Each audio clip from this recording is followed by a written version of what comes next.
मेरी बीवी मायके गई। बच्चों की गर्मी की छुट्टियां हो गई थीं। मेरी पत्नी ने सारी तैयारियां कर लिया था। मेरी नौकरानी पर मेरा दिल आ गया था। घर में मेरे और मेरी नौकरानी के अलावा कोई नहीं था। मेरी पत्नी ने कहा, बच्चों की गर्मी की छुट्टियां आ गई हैं। मैं सोच रही थी बच्चों को नानी के घर घुमा दूँ। 1 साल हो गया, गई भी नहीं। बच्चे ज़िद भी कर रहे थे और मैं भी कुछ दिन माँ के पास रह लूँगी। भाभी भी मायके चली गई हैं। माँ अकेले घर का काम करती होंगी, थक जाती होंगी। मैंने कहा, ठीक है, चली जाओ। मेरी पत्नी ने कहा, जब बच्चों की छुट्टियाँ ख़त्म हो जाएंगी तब आ जाऊँगी। मैंने कहा, ठीक है, जाओ, अपना और बच्चों का ख्याल रखना। मेरी बीवी दूसरे दिन मायके गई। मैं उन लोगों को बस स्टॉप तक बस में बैठाने गया। जब उनकी बस चल दी तब मैं घर वापस आ गया। खाना खाकर ड्यूटी चला गया। मेरी पत्नी जब मायके पहुंच गई तो उसने मुझे फ़ोन करके बता दिया कि हम लोग अच्छे से पहुंच गए हैं, आप चिंता मत कीजिएगा। बच्चों की छुट्टी ख़त्म होने पर हम आ जाएंगे। मैंने कहा, ठीक है। रात को जब मैं घर आया तो देखा मेरी नौकरानी खाना बनाकर चली गई थी। मैंने खाना खाया और सो गया। सुबह मुझे कोई जगा रहा था, उठो साहब उठो, बहुत देर हो जाएगी, जल्दी उठो। वैसे तो रोज़ मेरी पत्नी मुझे जगा दिया करती थी, लेकिन आज मुझे कौन जगा रहा है? वह तो मायके चली गई है। मैंने आँख खोलकर देखा तो मेरे सामने मेरी नौकरानी खड़ी थी। उसे देखकर मैं बोला, क्या है, क्यों जगा रही है? तो वह बोली, साहब, मेम साहब मुझसे बोल कर गई थीं कि अगर आप नहीं जगें तो 8 बजे आपको जगा दिया करूँगी, वरना ड्यूटी जाने में देर हो जाएगी। मैंने कहा, चल ठीक है, अब जा अपना काम कर। मैं उठा, ऑफ़िस जाने के लिए तैयार होने लगा। जब तैयार होकर आया तो मेरी नौकरानी ने मेरी पसंद का गर्मा गर्म नाश्ता टेबल पर लगा दिया था। मैंने पूछा, तुम्हें मेरी पसंद किसने बताया?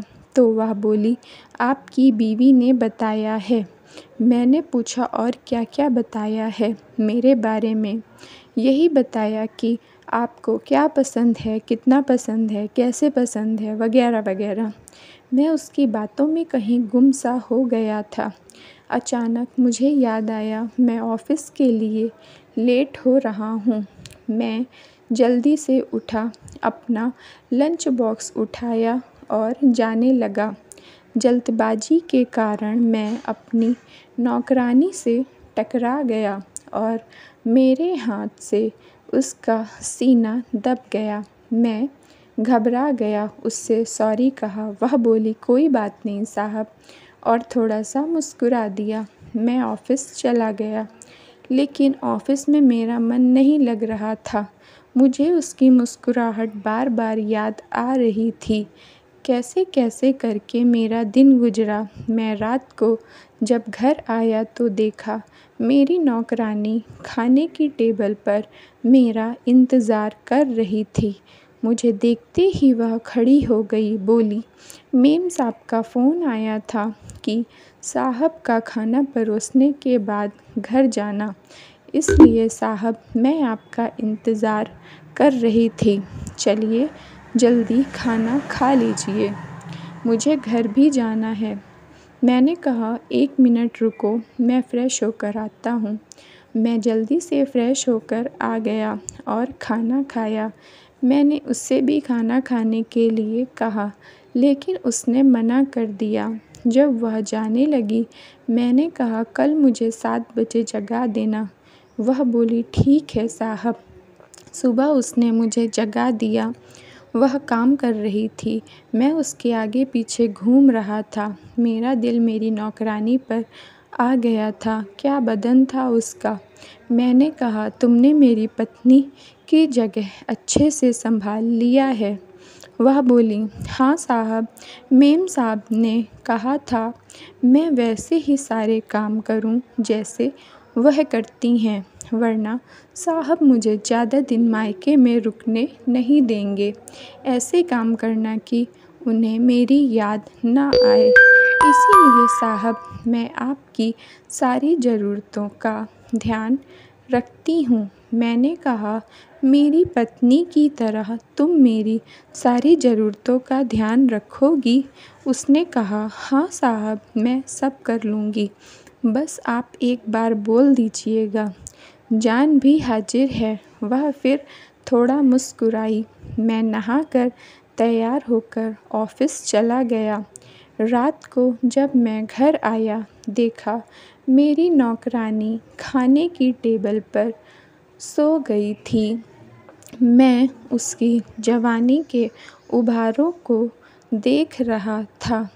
तब तक वह जग गई और अपनी साड़ी का पल्ला सही करते हुए बोली साहब आप कब आए, मेरी आँख लग गई थी। मैंने कहा बस अभी आया हूँ, मेरे रूम में चलो कुछ काम है। वह बोली जी साहब। मेरे पीछे पीछे रूम में आ गई। मैंने कहा आज मैं बहुत थका हूँ, खाना नहीं खाऊंगा, थोड़ा मेरे हाथ पैर दबा दो। वह बोली ठीक है साहब। मैंने उससे पूछा क्या जब तक मेरी बीवी नहीं आ रही है तुम मेरे साथ सो सकती हो। उसने कहा ठीक है साहब।